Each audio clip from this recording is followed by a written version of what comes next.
I'm going to Ed? Be a lands guy? I'm going to invite Neil Dobson, our Vice President, who is going to be moderating the next panel discussion, which really is going to be about what makes a strong land use plan. And you heard from some of the previous speakers this morning that really talked about that land use plan and how important it is. I have some notes here. Without further ado, Neil will come up and he's going to introduce our distinguished panelists. Oh, by the way, before I do that, we forgot to mention this earlier. So the Hotel Saskatchewan here actually purchased carbon credits from us to offset this conference. So we know that it works. So I think the Hotel Saskatchewan should be given a round of applause for taking that initiative to offset this carbon footprint for us holding this conference. So it's great news. It's great news for us. Neil, it's all yours. Well, thank you for the warm introduction, Pat. Pleasure to meet you all. I originally from just south here, grew up on a farm, and been connected to the land ever since, quite frankly. We've got a really esteemed panel for you now. I'm pretty excited to have these three up here.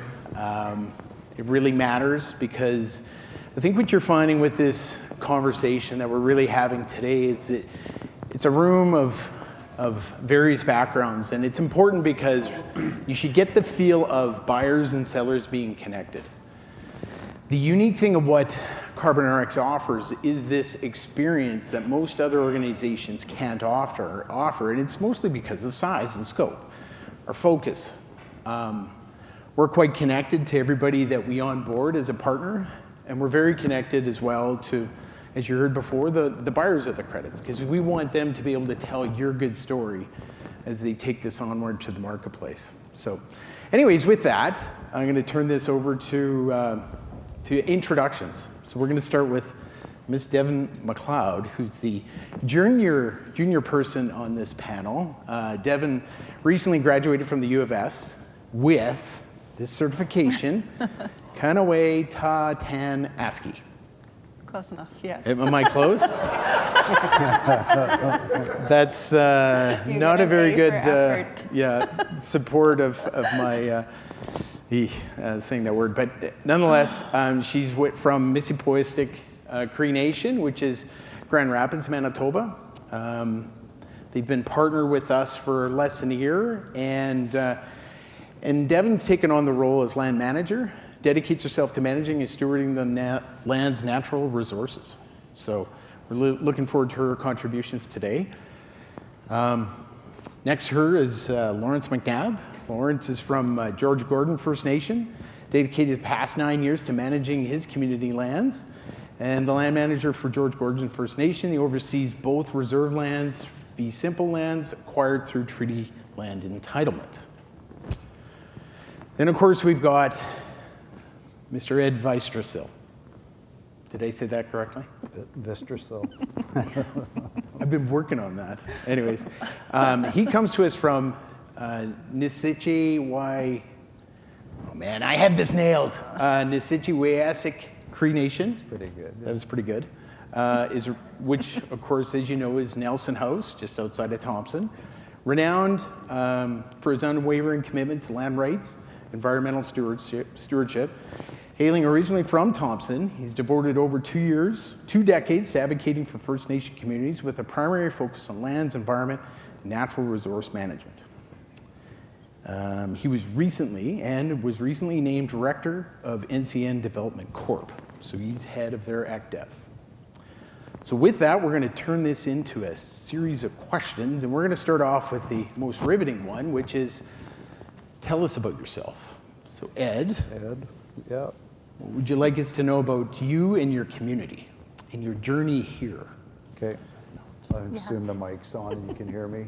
Ed Vystrcil. Just want to thank Neil, Marty for inviting us to come talk. I want to acknowledge being on Treaty 4 territory. I come from Treaty 5 territory, northern Manitoba. I want to thank the elder who gave us the prayer this morning. It's important. Yeah, so I'm the CEO for our development corporation. We have quite a diverse portfolio of business enterprises, partnerships, ranging from, the gas station, grocery store, we own 3 of them, to owning Actually Energy. So we own 33% of a hydro dam that was built in the early 2000s. It was a $1.2 billion project. So we own 33% of that, right? That's a big mortgage, $340 million equity we put into it. I'm a lands guy, so I know these two. I recognize him. I know Devon well. I actually helped them do their land governance system in their community about 7 years ago. So I have about a 25-year career in First Nation land governance, land management, natural resources, environmental governance, all these things. And I just recently transitioned into ECDEV. It was just kind of a natural, in our tribe, a natural role for me, right? So that's where I am now. I spent some time, like, who's this Neil guy? Keeps emailing me and keeps calling me. And eventually, anyways, we had a nice lands gathering just a few months ago out on the land, and that was really well. So I just appreciate the invite from Carbon RX, and I really value the token that you gave. That's a really, like, in a native culture, that's significant, right? It means the start of a relationship, and I have to give you something eventually reciprocal. I look forward to that. Yeah, so glad to be here. I'll stop flapping. No, that's brilliant. Yeah. Thanks for the introduction. That's the other thing that we learned through the Land and Legacy Conference that we were able to help host on their territory, in fact. And Ed isn't just the CEO; he's thought as an elder from that community and just a real thought leader for that organization, those people. And lucky to have him because he's quite a visionary. So, but with that, we're going to turn it over to Devon. And Devon, what should we know about yourself and your journey here? Hi, everyone. I'm Devon McLeod.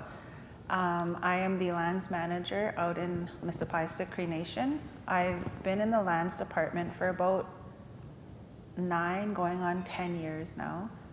I started off as the land code coordinator, and when we ratified our land code in 2017, I was promoted into a manager position, and I've been there ever since. And I was just saying over the break, I was talking with my friend Tracy, and I was like, I think I'm a lifer in the lands department. I don't see myself going anywhere.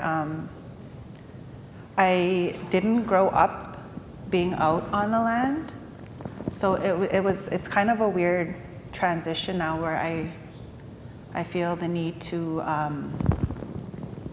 help protect it and conserve it for my own 2 boys. But I'll probably get into more of that later with the discussion panel coming up.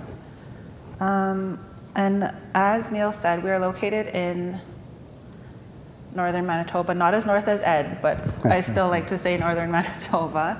We're located right at the mouth of the Saskatchewan River as it flows into Lake Winnipeg, so it's lots of wetland, forest, muskegee area. And yep, that's me. Terrific. Well, thanks for that, Devon. Lawrence, what can you tell us about yourself? Oh, yeah. So I'd like to first acknowledge our elder. I seen him skedaddle right away as soon as he was done, but may the Creator watch over him on his travels, because he lives just on the next First Nations from us. You guys had a land code coordinator? You were the land code coordinator? Yeah. Man, I wish we had that option. So I'm the lands department for George Gordon First Nation, and they threw me into the training at the U of S. And the first year, and after that, they just threw the holdings, all of our TLE land. So my plate's been really full, and I actually just had to put a big stop to everything and go back and finish my education. So I just graduated from that lands program just in June, I think. So. Well, congratulations. Thank you very much. Yeah. For both of you. I started with Tracy. there a few years ago. Stand up, Tracy. Yeah, so I'm out on the land a lot. We do a lot of hunting. My wife and I, we do hunting, fishing, all over the place. But we do a lot of walking around, a little bit of foraging, all kinds of stuff on the land. So we have a real deep connection.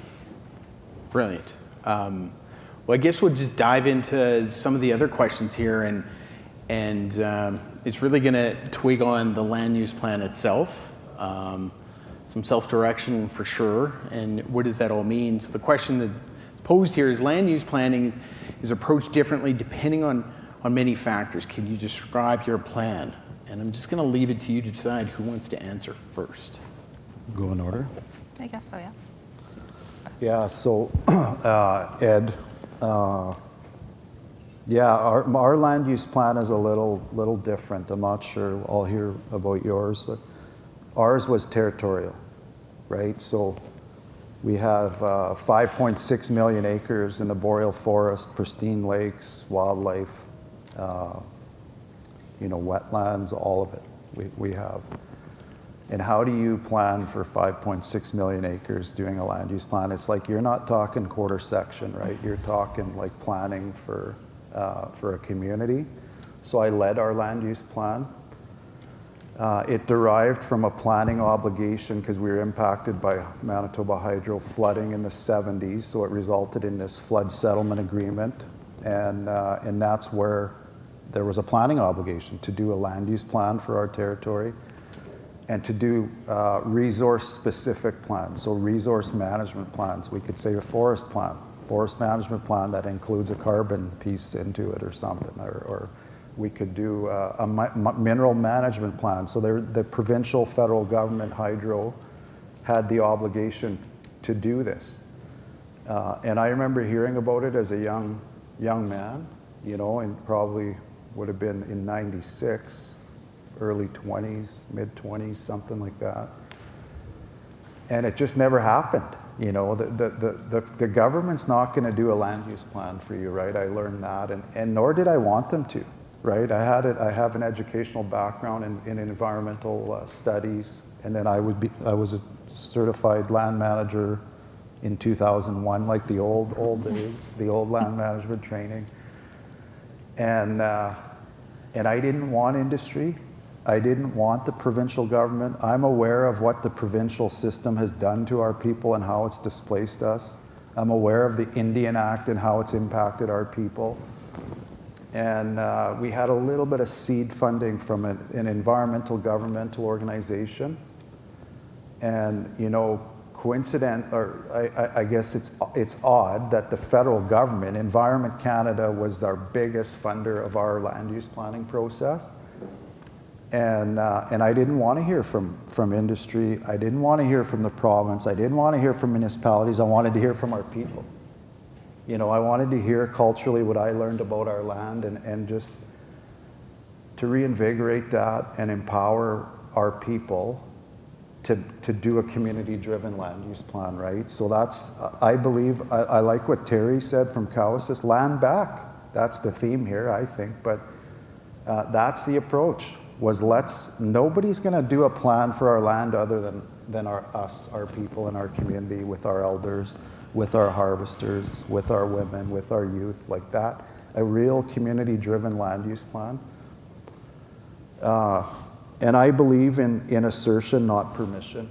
I don't need permission from any government to do what we want to do on our land, right? So I think I was a right candidate to lead that. It was just part of probably my own Indian name, like in my journey. I just ended up doing that. And at the end of the day, it was about protection. What areas does a community want to protect and what's open for development, right? And I learned a lot about my own identity, about our community. Somebody had said to me recently, wow, this guy gave our community an identity by doing this land use planning, right? And I get it. Like, that was a powerful, powerful thing for him to say. At the end of the day, our people, I know where my grandfather's trap line is. I know which family, which lake they harvested, which family was where. We lost that with the provincial system, with the federal legal framework, Section 91 and 92 of the Constitution. We were just excluded from it and isolated on a reserve, right? So at the end of the day, we managed to zone our territory. We just took back what we lost. And that's a Cree concept called Misipawistik. And that just means we used to have base camps. Families had base camps around lake areas, and certain families harvested certain areas of our territory. And I'm sure most of the First Nation people here can relate to that. So we just zoned blocks of our family trap lines rather than reconfiguring the map, which I think we should anyways to take back what it should be. We just blocked certain families as a zone. So if there's a decision to be made in that part of the territory, we know that those 4 families have to be consulted and they have to have a say in that. So that's, to me, it's land back assertion, not permission. That's kind of the approach, Neil. I could go on and on about it. That's, but that's, I love your passion around this. I mean, it takes that kind of initiative to get these things past the goal line. And I'm going to dive into specifics. Most people won't know what I'm asking. So that your land use plan, or your RMA, if you want to call it in a general term, your territory, you've got all those zones. Did you define those zones? And is that defined by the families? Is that what you're getting at? We formulated it, and the light bulb moment came on about this Cree concept, Misipawistik, and the Cree people would understand. If anyone hears Cree, that they're like, yeah, that's exactly how we used to govern and manage our lands. We just lost that along the way, and I tell my elders, like, let's just brush ourselves off and move forward, right? Like, we lost it, but let's take it back now, right? So that's empowering. It was empowering for our community and people. And we're just at the tail end of finishing that thing and bringing it to the community to get their blessing, right? And then, it doesn't matter to me if government approves it, because there's this approval process. That's fine. The people accept it. It's ours. And I just want to add one thing, Neil, not to keep going. We have lakes, like a lake called Vystrcil Lake, that the province renamed along the way. We sat with our elders in the planning process to rename all of our lakes, rivers, streams back in our language. And go ahead, challenge me in federal court, provincial court, it doesn't matter. That's the name of the lake. Wapasik Sakahigan, right, is the Cree. That's the name of the lake. Go ahead, anybody challenge that. So we've instilled those kinds of, strengths in our land use plan. So yeah, I'll let them talk. That's enough for me. No, that's brilliant. Thank you. Devon, how similar, dissimilar I is think your experience or our patient's our experience? approach is pretty similar to Ed's community's approach. Ours was very, our priority is to preserve and protect our land for our future generations. I come from a community where there is a hydroelectric dam right in our backyard, and it destroyed so much of our territory, and our people lost a lot that we almost lost ourselves, basically. And now I feel like we are finally taking our land back. This is our process is very community driven. The way I do my work, and part of what makes our department so successful is it comes from community. It starts from the community, and they bring it to me, or they bring it to chief and council, and this is what we need, this is what we want.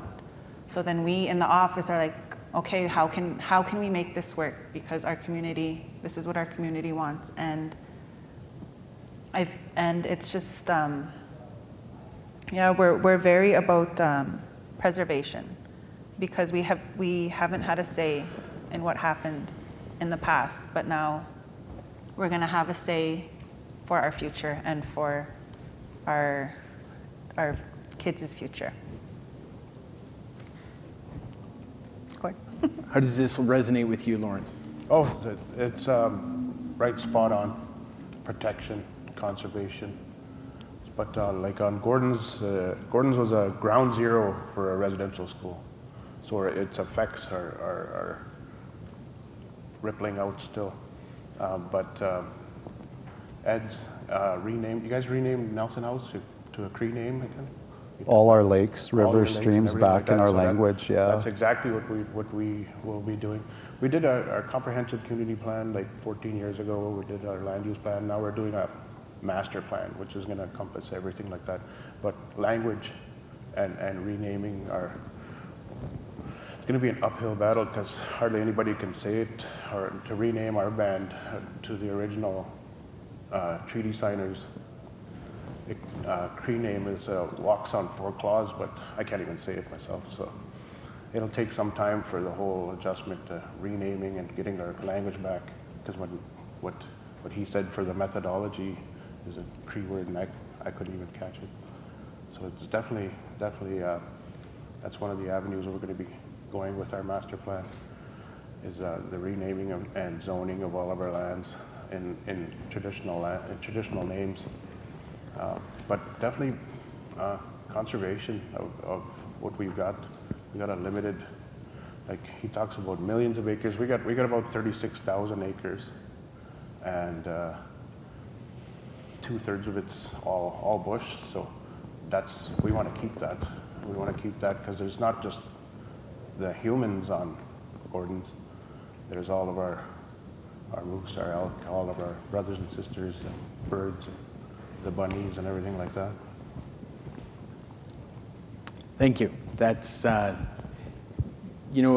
what you're starting to get a flavor from here from this panel is just how this means so much to each one of you, and that it really comes through in how you're sharing that back with us. What's bringing us together is obviously carbon, and understanding those impacts on your community, and certainly how you can reclaim some of this back is kind of some of the prouder aspects of what we can do for you at Carbon RX. But maybe speak to that a little bit, starting with yourself, Ed, is why does carbon management matter to you, and how is carbon, the carbon revenue going to change things with your community? I'm a pretty blunt person. Like, they've polluted long enough for free. That's for sure. Like, personally, it's time to pay, right? And it's a space that we need to occupy as First Nations, as Indigenous people of the country. I remember when it first started learning or hearing about carbon, it was, Trudeau bickering with the premiers and me thinking, well, where do we fit in the space as First Nations? Why, and I'm still antsy about it. Like, why are our leaders quiet about this? Like, we need to get ourselves into this carbon space. So within a land use planning context, we have not quite how, like, it might be an area we lack, but we do have a forest management policy. And I think it actually has carbon in it. Forest carbon management or something. Like, I knew, like, and I've been saying to my leadership, are we loggers or are we carbon counters? Like that, you have to be simple in the res, right? Like, you have to, they don't listen to the technical, scientific terms and stuff. You have to have the res language to just put it out there, and I'm sure you guys can relate. So one of the ways, so each we have about 17 policy areas in our land use plan, our territorial plan. One of them is forest carbon management. So I actually had a forester, and a First Nation forester from Ontario, help develop that policy kind of framework. And the way he designed it was in thirds, right? Like, you're talking 5.6 million acres. What's getting logged? What's not? What are we saving for the future generation? And what are we setting aside for carbon? So we're looking at a large portion, about 4 million acres of our territory, to see, what's the value of this carbon offset, this carbon project, carbon industry.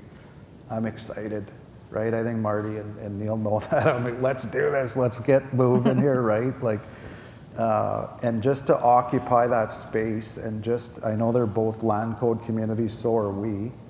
I used to actually work for the national organization, so I believe in establishing the jurisdictional law for our reserve lands to occupy the carbon space. That's down the road, but why not? Then we have something to talk about and negotiate with the provincial government, the federal government. So carbon is, I know it's like the Paris Accord and these international agreements are huge, no matter who comes in power, right? I think we know the change is coming, and that kind of scares me as a risk. But I'm ready to roll with the carbon. I get it, right? It's like, we need to do this, and we need to do this fast, and let's do it tomorrow. Yeah, we're right there with you. You know, it's been a great journey, certainly with you, Ed, and no different than you as well. You know, Lawrence and Devon. Is that does carbon change your perspective, Devon, on some of the land use plan and some of the initiatives that are being brought to the community? How does that sort of expand on opportunities as far as carbon market's concerned? Well, where I'm from, we're definitely not loggers. My community has actually chased logging companies out of our territory because that is not what we're about. So I feel like the carbon market is a really good space to help us, and we can use that as a tool to help protect our areas that we want protected. Yeah. Your thoughts, Lawrence? We got that land. We got about 10,000 acres north of PA in the forest area.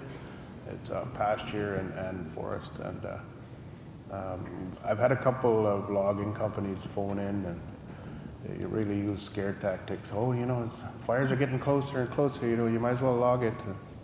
You get some money out of it. But I think the monetary value of our lands is keeping it natural, keeping it protected. Mm-hmm. Yeah, there's certainly the urgency piece that, we just had that conversation last week, Ed, that foresting company had approached NCN and asked similarly, sort of with same urgency in 60 days to respond. And what was your response to that, Ed? My response personally, go away. That's my response personally. But my leaders, I have to respect, community and engaging and deliberating and talking within the community about what's the right thing to do. I like the idea of a third concept. Like, that's kind of how our policy's set up, right, for forest management.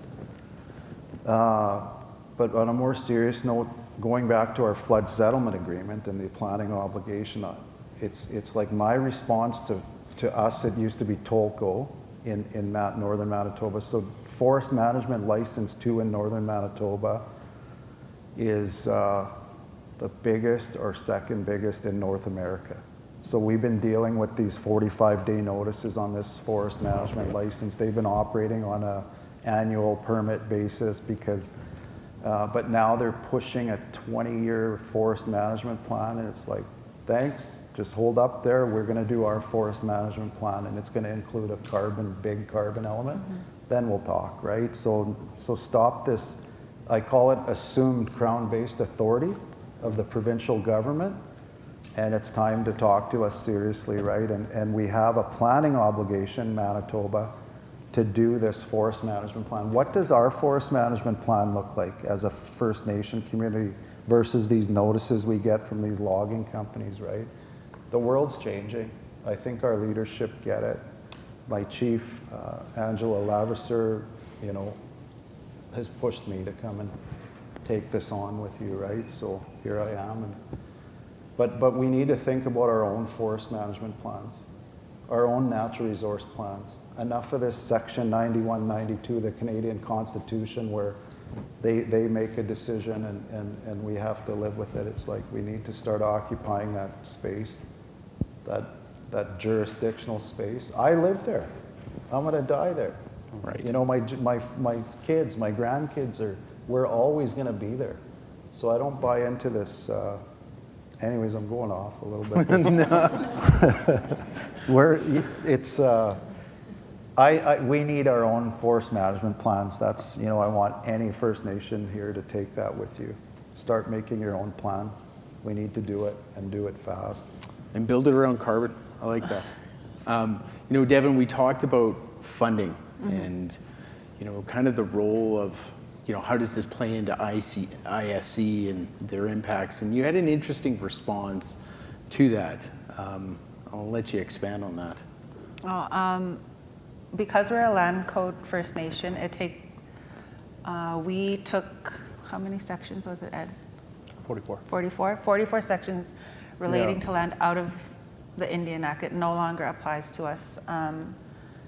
And the funding for land management, if you're not a land code First Nation, at least in our experience, was not good. Like there's no funding available, basically. It's all proposal driven work, and that's how our lands department was funded before we ratified our land code.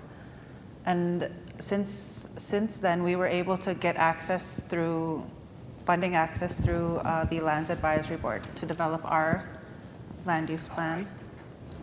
And then also we partnered with a nonprofit organization called Nature United to help develop, I guess, a territory plan, but we're not calling it that. It's our land relationship plan, because where I'm from, you don't manage the land.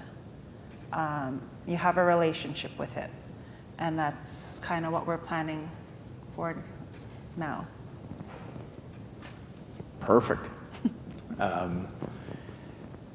guess, Lawrence, we'll start to wind this down as we think about some concluding remarks.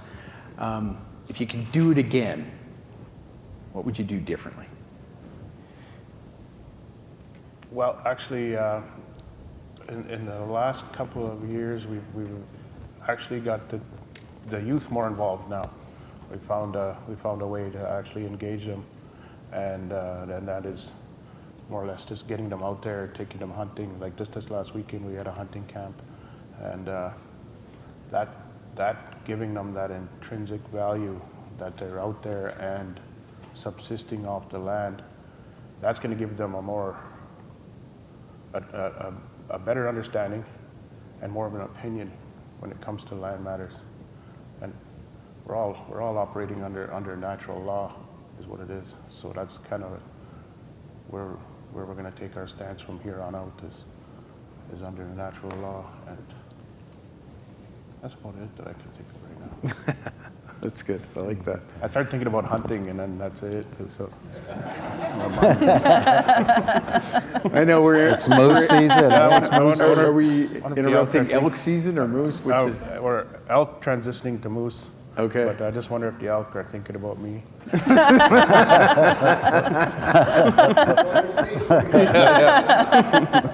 Oh, that's brilliant. Ed, you're, obviously coming with lots of opinions and I think quite frankly, lots of great advice. Is there a do-over in your mind, or is there just things we can do better? How do you view that question? No, I'm satisfied with our planning process. I approached it in, good community planners. I ended up kind of doing community planning in my career as well. I do some work with the U of M, particularly with an Indigenous planning studio. So I've worked with them. We had some grad students come into our community as an experiential learning when I was lands director in the community, and they did some really good work. So I really started to connect with these RPP, these professional planners out there. There's really good ones out there. I've worked with really good planners, and I learned that as First Nation people, we do things bottom up, right? Yeah, it means we engage the grassroots people, right? The harvesters, the elders, the youth. And we build something up, it gets a spirit, it gets a momentum, and we build it up to where we can celebrate it at the end of our planning processes, not have to debate and argue about it. Like when you do that kind of community-driven, community engagement process, bottom up, you're going to get a good plan. You know, you're going to get something in the community, and you're going to instill that power. You're going to create that employment, and to me, that's empowering. So I don't have really any regrets, to be honest, with our planning process. And I encourage other communities and any business partners, potential partners, to keep that in mind. It's a bottom up. It's not this hierarchy top down approach that I think we're quite used to just in the normal world. It's like in the First Nation community, it has to be bottom up, and this coin is the start of that relationship. Yeah, I think society as a whole is recognizing, you bring the team with you, and so again, it's a lot of work. I mean, you've been at this for how many years that you feel like it's taken till now to be successful? How many years do you think you've been at the planning aspect of this? This plan particularly, while it derives from the 1970s, the original Northern Flood Agreement, so probably 77, I don't know, do the math. Really, there was a planning obligation in the original Northern Flood Agreement, and then we settled in 96, so from 96 till now is 28 years. Wow. Wow, right? Like, I just worked on it in my young career for the last 10 years. But really, it's like over a 40-year obligation of the province and federal government. Like, so I grew up in it, right? Yeah. I guess I could say, right? Like, Devon, for yourself, how much does what Ed's saying resonate with you? And I guess, is there a do-over, or you're just too young at this to say we're just going to get it right? I wish I could say we're just going to get it right. But I think I would have liked to get the youth engaged a little more. It's just I've tried, but it's hard. So I think I feel like I'm kind of missing some steps there. But other than that, I think it's going good. Like I mentioned before, it's really community driven. Right. And that's important. And it's a living document. Yeah. Yeah, Yeah. Ever-evolving, Good point. ever-evolving document that you can just get in there again and update it and bring in your youth. Yeah. We're getting to the end, but we're going to sneak in one more. Start with you, Lawrence. What are you most proud of at this point? Well, it happened, just the amount of land that we have protected, and it could have happened by accident. Say if the banned land wasn't community owned, what if we could have put a lien against our land and bought some equipment, we would have cleared it off, so we're kind of lucky in that sense that it is intact and whole and pretty pristine in most areas. So we hope to keep it like that for future generations. Yeah. And you never know how this world is. It could burn down. It could get really hot in the next couple of weeks, and you just never know. But right now we've been lucky, and I hope it continues that way.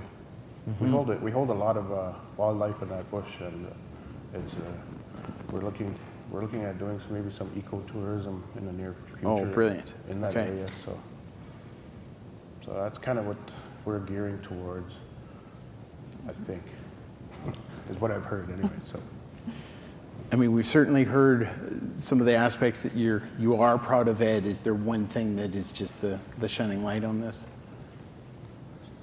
one of the things I'm proud of, well, many things, is our identity. I mentioned, like, as a community, like, to actually sit and to see how how happy the elders are in that kind of setting and planning and involving them, and actually appreciating, respecting the knowledge they bring and the history to these kinds of plans is something I'm proud of. I tactfully, I would say, for me to say, I think it led to about 50% protection in our territorial plan. That's a big achievement, really, right? Like, that took tact and strategy, and And you know, if industry came in and said, let's do a land use plan, you're going to get an industry plan, right? You're not going to get it. You're not going to get a community plan. So I'm really proud of that. Like shutting the door, like I said, go away. We're going to do some planning, and I'm excited for this carbon as a protection tool and the revenues that it can generate for our community, as well as we have what's called an Indigenous protected area. That's a big movement. We have land guardians in our community. That's another national movement.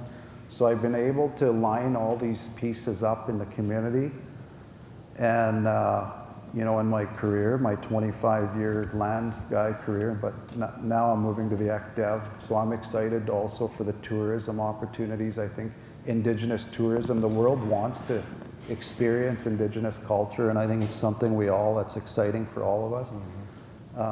So I'm proud of, like, wow, I'm in a heavy mining area, heavy hydroelectric development area, forest management license too, and I managed to protect, I'm pretty sure, 50% of our territory, right? So that's a big achievement. Yeah, it is a big one. Good for you. Devon, in the last 10 years, what do you say is your biggest achievement? I would just say it was seeing how involved our elders have been. You know, given our past history, a lot of them were my age when the dam started being built, and they didn't have a say. They didn't have a say in what was happening. And I feel like having a plan like this, they have a say, and they're going to use their voices, and they're helping protect our area, because what happened to them, they don't want it to ever happen again. And having a plan, having a land use plan gives them a voice to do that. Yeah, does it ever. Again, I want to thank you all for your contributions. We're going to open it up for a couple of questions. I have one little thing I forgot from the start. By all means. So Misipawistik is a Cree word. That's the name of our community. Misipawistik, that means where three rivers meet. So we actually have the footprint, the Rat and Burntwood River, and that's actually where our original community settlement was, along the riverway. So I meant to share that. People are usually like, what is this word, right? It's this long, and a bunch of consonants and a few vowels and stuff. And anyways, it's where three rivers meet. That's where I'm from, right? Yeah. Yeah, thanks for sharing, for sure. Question. Thank you. Hello. Thank you so much, Devon and Ed and Lawrence, and for moderating Neil. A lot of the stuff that you guys mentioned, it really resonates with me because I am working in a grassroots organization, and a lot of what I do begins with the community. I always say nothing for the community without the community. And Devon, you mentioned that you struggle with the youth. I do quite a lot of engagement, so if you need help, I could always help you as well. So one thing that I notice a lot with the carbon industry, it's very confusing, it gets very technical. And I actually wrote a question specifically for elders because it is really technical. And I worded it in a way that, and this doesn't need to be answered, but more so to think about it so we could educate maybe our community members a little bit more. And the question is aimed to be understood by an elder if they were to hear it. How will big carbon projects make sure they don't harm our land, take away our rights to it, or leave our people with nothing in return? How will they include us in the decisions so we don't lose our land or our way of life like we have in the past? We've seen this happen before, and I want to know how we'll make sure we're treated fairly this time. And it's just something to think about when we're making bigger decisions. And like you said, it is bottom to top, so that's always including the youth, remembering that the projects and the land plans that you guys have, they're going to be the future of it. They basically are the people who own the projects. We're just making it for them. Thank you. Do you guys want to take a stab at comment, answering or commenting? I will, yeah. I don't know if my mic's there. Yeah, thanks for that. We relate, right, from First Nation to First Nation quite often. We don't need to say too many words, I get it. One of the biggest concerns when I first started doing this planning work with the elders and the community, I would say the one thing that I heard throughout the planning process was how much we suffered in silence. My mom, my grandparents, they suffered in silence for a long time, and I'm not going to be silent, right? And how our land has shrunk. 5.6 million acres sounds like it's a ton of land, but I bet you our territory, traditional, our ancestral territory was about 10 million acres based on doing land use and occupancy studies with the people. But that was the number one message, was how our land keeps shrinking and we need to stop it. And by that I mean there's new exploration, mining exploration patterns happening, forming. So it's shrinking. The municipality is trying to expand its municipal boundary or doing annexation. There's all these things are just compounding and continually shrinking our land. And so that's one of the main messages, and I think that's a common message you hear in First Nations communities. I worked at a national, provincial, and national level, so I've worked with many different First Nations from across the land, and that's a common concern. And for me, the guiding question was, what do we need to protect? Where's the culturally sensitive areas in our territory? So I get it. That was our number one message that I take out of this plant to my grave, that the elders were concerned about our land continuing to shrink. So, but I think the carbon's a good thing. Just I need to put that out there. Yeah, carbon's a win-win. We're already protecting this land, and if we can monetize it for future generations, that's a good thing. If you're a land code band, your protections are written into your own land laws for your land, so they're there. They'll always be there.